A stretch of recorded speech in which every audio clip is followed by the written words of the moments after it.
Hello and welcome you are students to my channel Gyan जो 3 संस्कृत विषय में आज આપણે ન્યાય અલંકાર અને છંદ પરિચય વિશે જ એમસીક્યુ ક્વિઝ કોમ્પિટિશનનો આરંભ કરી રહ્યા છે। વિદ્યાર્થી મિત્રો, જ્યારે આપણે તૈયારી કરી હોય ત્યારબાદ ખાસ કરીને ટેસ્ટ એટલે કે કસોટી અને આવી કોઈ વિવિધ સ્પર્ધાઓ થતી હોય તો વિદ્યાર્થીઓનો રસ જે છે અભ્યાસમાં જળવાઈ રહે છે। તો આ રીતે આપણે શાળા કક્ષાએ આ ક્વિઝ કોમ્પિટિશનનું આયોજન કર્યું છે। અહીંયા મારા પાસે 4 ટીમ છે, મારા ક્લાસની 4 ટીમ હતી। તમે પ્લસ માઇનસ કરીને એડિટિંગ કરીને, કારણ કે આની ટીચિંગ પીડીએફ અને પીપીટી પણ આપણી ટેલિગ્રામ ચેનલ જ્ઞાનજ્યોત પર ઉપલબ્ધ છે, એમાંથી તમે ડાઉનલોડ કરીને યુઝ કરી શકો છો। 4 ટીમ છે, તમે તમારી રીતે અને ખાસ પ્લસ માઇનસ જે માર્કિંગ છે પણ તમે તમારી રીતે કરી શકો છો। ક્વેશ્ચન માટેનો સમય જે છે લિમિટ આપણે રાખી છે 30 સેકન્ડ, એટલે આપણે ત્યાં સુધી સમય પૂરો થાય ત્યાં સુધી ક્વેશ્ચનને નહીં ચેન્જ કરીએ। તમે તમારી રીતે ક્લાસમાં, સ્કૂલમાં કે અન્ય રીતે કરતા હોય કોચિંગ ક્લાસમાં કે તો પ્લસ માઇનસ કરી શકો છો। તો આગળ વધીએ। કોણ બનેગા જ્ઞાન ગુરુ, પ્રથમ રાઉન્ડની વાત કરીશું તો ન્યાય પરિચય છે। ન્યાય પરિચય વિશે એમસીક્યુ અહીંયા પૂછાવાના છે।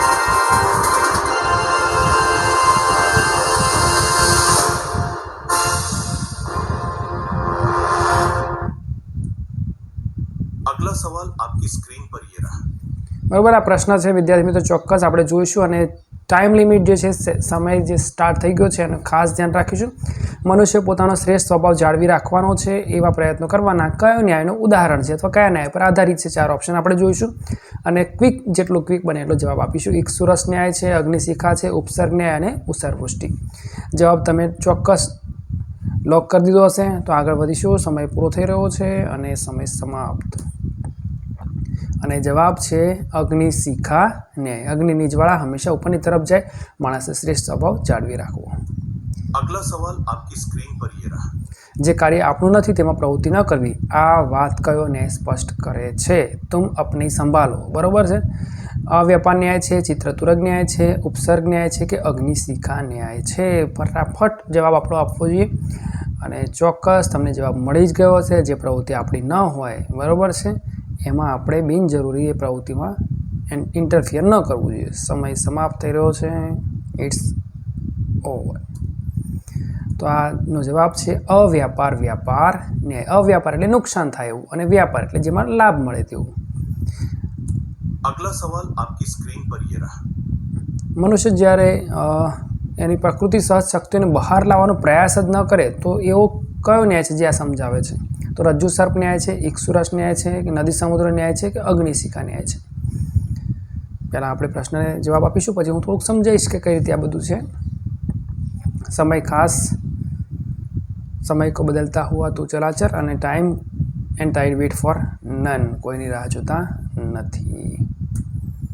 તો આપણો પ્રશ્ન છે કે મનુષ્યની અંદર જે શક્તિઓ છે, આપણે શેરડીના સાંઠામાં રસ્તો છે પણ એને બહાર કાઢવા માટે કોલ્હોમાં પીસવો પડે, એમ શક્તિઓ જે છે એના માટે પણ મહેનત કરવી પડે। અંદર નિહિત શક્તિઓ બધી બહુ છે, બરાબર, પ્રયત્ન કરવો પડશે। अगला सवाल आपकी स्क्रीन पर ये रहा। જ્યાં દુઃખની પ્રાપ્તિ થઈ હોય ત્યાંથી જ દુઃખનું નિવારણ થાય, બરાબર છે, એટલે કયો ન્યાય? રજ્જુ સર્પ છે, કંટક વિદ્વ છે, અવ્યાપાર વ્યાપાર છે કે ઇક્ષુરસ ન્યાય છે? સમય પર ખાસ ફોકસ, ધ્યાન આપવાનું। 10, 9, 8 સમય બિલકુલ ધ્યાન આપશો, સમય સાથે કામ કરવું પડશે ભવિષ્યમાં પણ। Okay, it's time is over અને આપણો જવાબ છે કંટક વિદ્ધ ન્યાય। ટૂંકમાં કાંટો વાગ્યો હોય તો કાંટા કે નીકળે, બરાબર। ઘણીવાર એવી સમસ્યા ઊભી થઈ જાય છે કે સમસ્યા જ એનું સોલ્યુશન બની જાય, તો એ આ ન્યાય છે। अगला सवाल आपकी स्क्रीन पर ये रहा। વ્યર્થ કાર્યમાં સમય અને શક્તિ વેડફવાની બાબત કયા ન્યાયને આધારે સ્પષ્ટ થાય છે? વ્યર્થ કામ કરવું, ઉસરવૃષ્ટિ, અગ્નિશિખા, નદી સમુદ્ર, જલમંથન?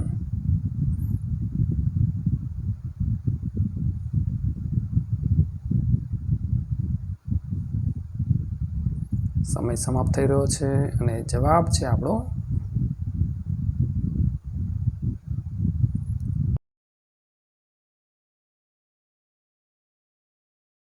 अगला सवाल आपकी स्क्रीन पर ये रहा। જ્ઞાન ઓછું હોય ત્યારે ચર્ચામાં અને ધન ઓછું હોય ત્યારે ખર્ચામાં પડવું નહીં। ટૂંકમાં આપણું જે કામ થઈ શકે એમાં કરવું। સરળ છે આ તો। અવ્યાપાર વ્યાપાર, ચિત્રતુરગ, ઉપસર્ગ અને અગ્નિશિખા ન્યાય। અમુક તો તમને ન્યાય ભણ્યા હોય એટલે ખબર પડી જાય કે આની જોડે સેટ થતું નથી ભાઈ, આમાં નથી, નહીં આવી શકે. ચોક્કસ આગળ વધતા સમય જોઈ લઈશું અને સમય થઈ રહ્યો છે 0. અવ્યાપાર વ્યાપાર ન્યાય. ટૂંકમાં આપણી પાસે નથી, જ્ઞાન નથી તો આપણે ચર્ચામાં નહીં પડવું, પૈસા નથી તો ખર્ચામાં નહીં પડવું, નહીં તો નુકસાન જઈ શકે છે. अगला सवाल आपकी स्क्रीन पर ये रहा. જ્યારે અબોધ બાળક જ્ઞાની શિક્ષક સાથે મળે ત્યારે તેના જીવનમાં અમૂલ પરિવર્તન આવી જાય છે. આમૂલ પરિવર્તન આવી જાય છે. તો અવ્યાપાર વ્યાપાર છે, ચિત્રતુરક છે, ઉપસર્ગ છે કે અગ્નિશિખા છે, બરાબર. અમુક તો આવી ગયા છે ને અમુક જો તમારા બિલકુલ ડેટા ક્લિયર હોય, તમારો કોન્સેપ્ટ ક્લિયર હોય તો તમને ખબર પડી જ જાય. આમાં બે એકવાર પણ જોઈ લે એટલે પૂરું થઈ જાય. ચોક્કસ પ્રયત્ન કરીશું. સમય સમાપ્ત. ઉપસર્ગ ન્યાય, બરાબર. ઉપસર્ગ ન્યાય, બરાબર છે. કોઈ ધાતુમાં બીજો શબ્દ ઉમેરાય, ઉપસર્ગ ઉમેરાય, બરાબર. વધારાનો શબ્દ પ્રશાંત એવું આપણે ભણ્યા હતા. આપણા ન્યાય પરિચયને ઓલરેડી વિડીયો અપલોડ કરેલા છે, બરાબર છે. સારા એવા વ્યૂઝ છે, તમે એને જોઈને મહત્તમ લાભ લઈ શકો છો. अगला सवाल आपकी स्क्रीन पर ये रहा. કૂતરાની પૂંછડી વાંકી તેમાં કોઈ સુધારો કરી શકાતો નથી. કયો ન્યાય છે આમાં? અવ્યાપાર વ્યાપાર, ઉત્સર્ગ વૃષ્ટિ, ઉપસર્ગ કે પછી અગ્નિ શિખા ન્યાય. કૂતરાની પૂંછડી વાંકી, સમજી જાવ, આમ વાંચીને ખબર પડી જાય કે આ તો આમાં જ સેટ થશે.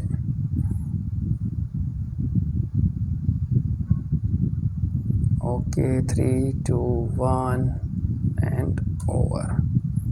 બરાબર છે. આમાં કોઈ સફળતા મળતી નથી, મહેનત કરવા છતાં એને કહીશું ઉત્સર્ગવૃષ્ટિ ન્યાય. બરાબર. 8 પ્રશ્નો થયા એટલે તમે 4 ટીમ પાડી હોય તો દરેક ટીમને 2 પ્રશ્નો મળી ગયા છે. હવે આપણો સેકન્ડ રાઉન્ડ છે અલંકાર પરિચયનો. अगला सवाल आपकी स्क्रीन पर. અલંકાર શબ્દ કયા ધાતુ પરથી બન્યો છે? મૂળ ધાતુ શું છે ટૂંકમાં? અલમ વત્તા ભૂ, અલમ વત્તા ક્રુ, અલમ વત્તા હૃ અને અલમ વત્તા રૂ. બરાબર. નોર્મલ વાંચ્યું હોય તો પછી કોઈ સમસ્યા જ નથી. તમને ઝડપથી ખબર પડી જાય કે આ શબ્દ આની સાથે મેચ થતો નથી, આ મેચ થાય છે.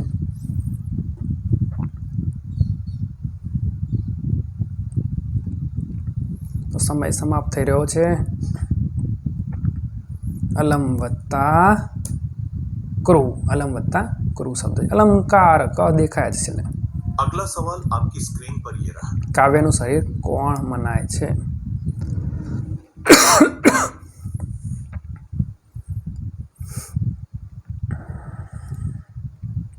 વિચાર, અલંકાર, શોભા વધારનારું તત્વ કે પછી શબ્દ અર્થ?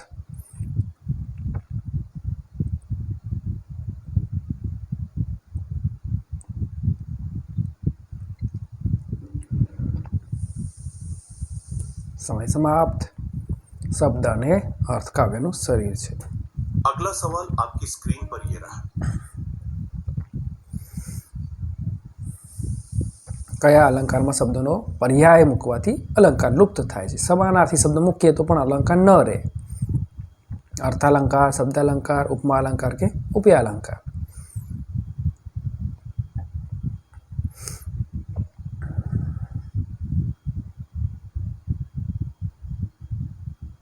ત્રણ, 2, 1 અને ઓવર. શબ્દાલંકાર. શબ્દાલંકારમાં શબ્દનું મહત્વ છે, બરાબર. વર્ણાનુપ્રાસ અલંકાર હોય એટલે ટૂંકમાં એકનો એક શબ્દ રિપીટ થવો જોઈએ. જો બદલાઈ જાય તો અલંકાર તો રહેતો જ નથી. अगला सवाल आपकी स्क्रीन पर ये रहा. જે એક જ વાક્યમાં અનેક અર્થોનો બોધ થતો હોય તે કયો અલંકાર બને છે? વ્યાજસ્તુતિ, અર્થાંતરન્યાસ, વિરોધ કે શ્લેષ? અનેક અર્થો એવું લખ્યું છે એટલે થોડું ધ્યાન રાખ્યું છે તો સરળ રહેશે.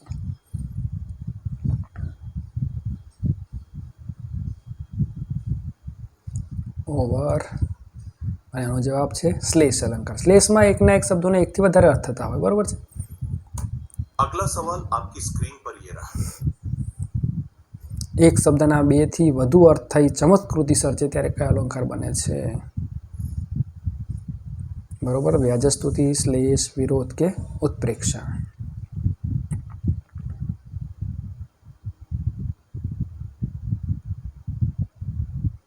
તો સમય સમાપ્ત થઈ રહ્યો છે. 7, 6, 5, 4, 3, 2, 1 અને ઓવર. જવાબ છે શ્લેષ. સરળ પ્રશ્નો છે, સરળ જવાબ છે, પણ ચોક્કસ પ્રેક્ટિસ કરવી પડશે. अगला सवाल आपकी स्क्रीन पर ये रहा।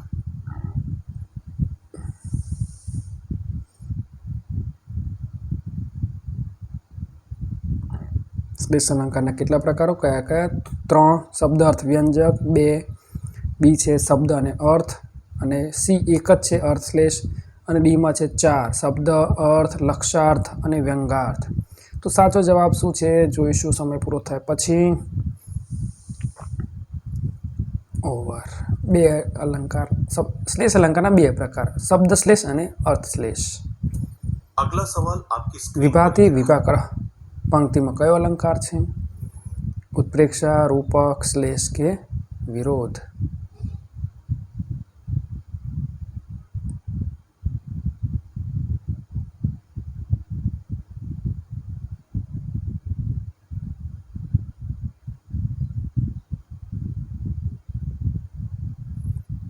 સમય પર ફોકસ. 4 3 2 1 અને ઓવર. વિભાતી વિભાકર બરોબર છે, શ્લેષ અલંકાર છે. अगला सवाल आपकी स्क्रीन पर ये रहा। સ્તુતિ વડે નિંદા અને નિંદા વડે સ્તુતિ કરવામાં આવે ત્યારે કયો અલંકાર બને છે? સરળ જ છે, તો આમ વાંચીને ખબર પડી જાય. અર્થાંતરન્યાસ છે, રૂપક છે, વ્યાજસ્તુતિ છે કે પછી શ્લેષ છે? શબ્દો જ વાંચીએ તો એ આવડી જાય. સ્તુતિ વડે નિંદા, નિંદા વડે સ્તુતિ. સમય છે 9 8 7 6 5 4 3 2 ને 1. નિંદા વડે સ્તુતિ, સ્તુતિ વ્યાજ સ્તુતિ. થર્ડ રાઉન્ડ છે છંદ પરિચય, આમાં 12 પ્રશ્નો છે, એટલે ચોક્કસ દરેક ટીમને 3 પ્રશ્નો મળશે. તો એક એક પ્રશ્ન જોઈ લઈએ. अगला सवाल आपकी स्क्रीन पर ये रहा। લૌકિક છંદના કેટલા પ્રકાર છે? 2 3 4 કે 5? બરાબર, સરળ પ્રશ્નો સરળ છે, જવાબો સરળ છે, પ્રેક્ટિસ કરવી પડે, નહીંતર એવું જ લાગે કે નથી આવડતું. પણ પ્રેક્ટિસના પ્રોબ્લેમ હોય છે, બીજા કશા પ્રોબ્લેમ નથી હોતા. કેટલા પ્રકાર છે લૌકિક છંદના?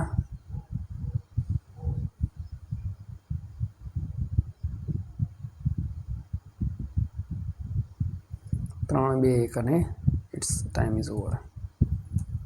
2 પ્રકાર છે લૌકિક છંદના, 2 પ્રકાર.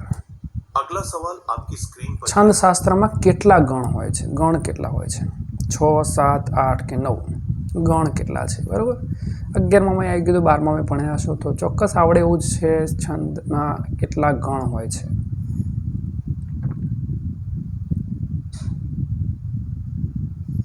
સમય છે 9 8 7 6 5 4 3 2 1 અને 8 છંદ હોય.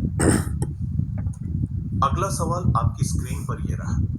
આર્ય છંદમાં કેટલી માત્રાઓ હોય છે? ટોટલ માત્રાઓ જે છે 4 ચરણમાં 12 15 18 17 એ જે છે એ પ્રમાણે.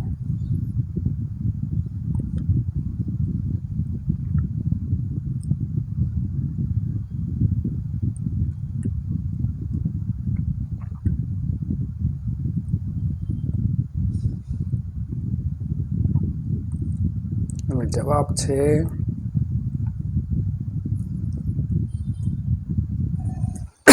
સોરી 57 છે. બરાબર, 4 ચરણનું ટોટલ થઈને 57 છે. अगला सवाल आपकी स्क्रीन पर ये रहा।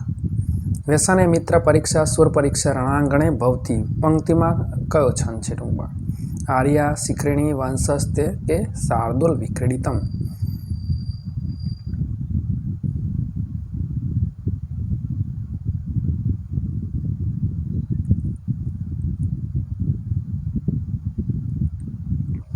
સમય 5 4 3 2 1 અને 0. આર્ય છંદ છે, બરાબર છે. પણ એમાં માત્રાઓની ગણના છે ને એક માત્ર માત્રામેળ છંદ છે, અને પહેલું જ ઉદાહરણ આપેલું છે ચોપડીમાં. તો अगला सवाल आपकी स्क्रीन पर ये रहा। શિખરિણી છંદનું બંધારણ જણાવો. સરળ પ્રશ્ન, પછી જવાબ કહીશું. ઓપ્શન છે યમન સબલગા, બી છે તબજ જગાગા, અને સી છે મબ નત ગાગા, અને ડી છે જત જર.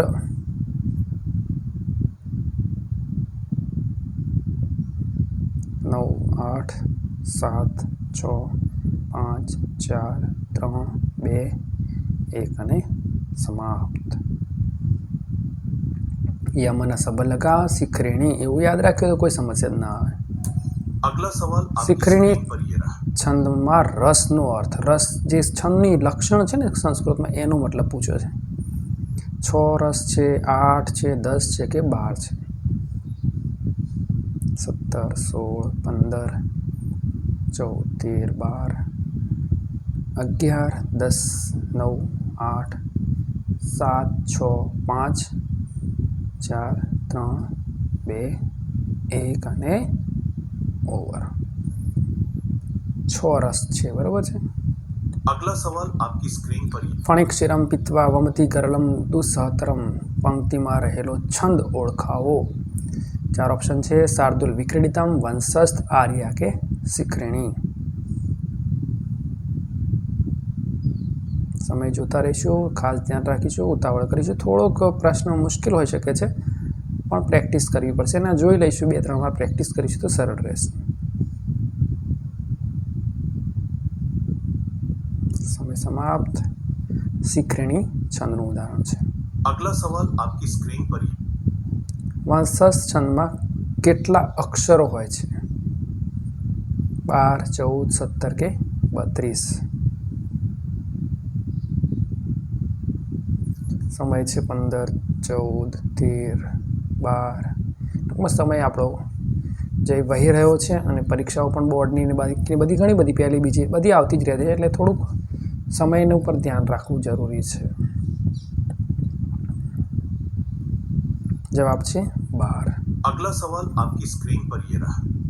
મહામેઘક્ષારમ પીપથી કુર્તે વારી મધુરમ પંક્તિમાં રહેલો છંદ ઓળખાવો. આર્યા છે, વંશસ્થ છે, વસંત તિલકા છે કે શિખરીણી છે?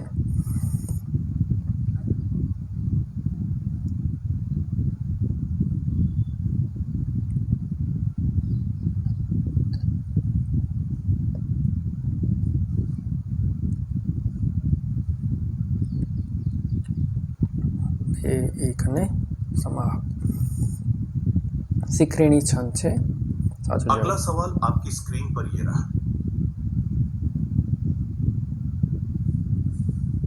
વરમ વનમ વ્યંગ ગજેન્દ્ર સેવિતમ, બરોબર. ધ્રુમાલય પત્રફલંબુ ભોજનમ વાળી પંક્તિ છે અને એમાં છંદ કયો છે? એ છે આર્યા, બી છે વસંત તિલકા, સી છે વંશસ્થ અને ડી છે શાર્દુલ વિક્રીડિતમ.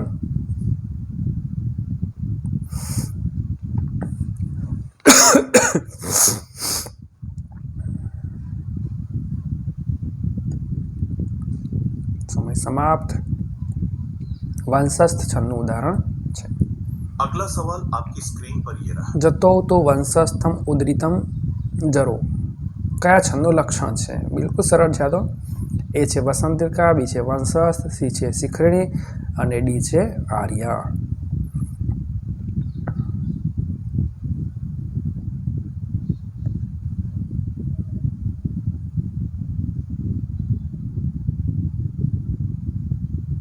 ચાર, 3, 2, 1 અને સમાપ્ત.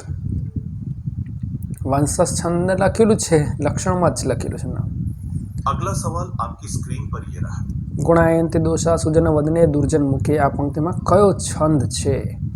એ છે વંશસ્થ, આર્યા, વસંત તિલકા અને છેલ્લો છે શિખરીણી. પ્રશ્ન પણ છેલ્લો છે. જવાબ ફટાફટ અને કદાચ પરિણામ આનાથી સ્પષ્ટ થઈ જશે. જો ઇન કેસ ન થાય તો તમે તમારી રીતે પછી બીજા પ્રશ્નો પણ મૌખિક કે બીજી રીતે પૂછી શકો છો ટાઈ થાય ત્યારે. સમય સમાપ્ત અને આનો જવાબ છે શિખરીણી. બરાબર. ચોક્કસ વિદ્યાર્થી મિત્રો, વિડીયો ગમે તો લાઇક અને વિદ્યાર્થીઓ માટે શેર અને વધુ વિડીયો જોવા માટે ચેનલને સબસ્ક્રાઇબ અને નોટિફિકેશન બેલ આઇકોનને પ્રેસ કરી રાખશો. ફરી એકવાર આ ટીચિંગ પીડીએફ અને પીપીટી બંને જ આપણી ટેલિગ્રામ ચેનલ જ્ઞાત જ્યોત પર ફ્રી ઓફ કોસ્ટ ઉપલબ્ધ છે. તમે એને ડાઉનલોડ કરી શકો, જરૂર પડે ત્યાં એડિટ કરીને ફરી તમારા ક્લાસમાં જો ટીચર હોય તો અને વિદ્યાર્થીઓ તરીકે પણ તમે યુઝ કરી શકો છો. Thank you and best of luck.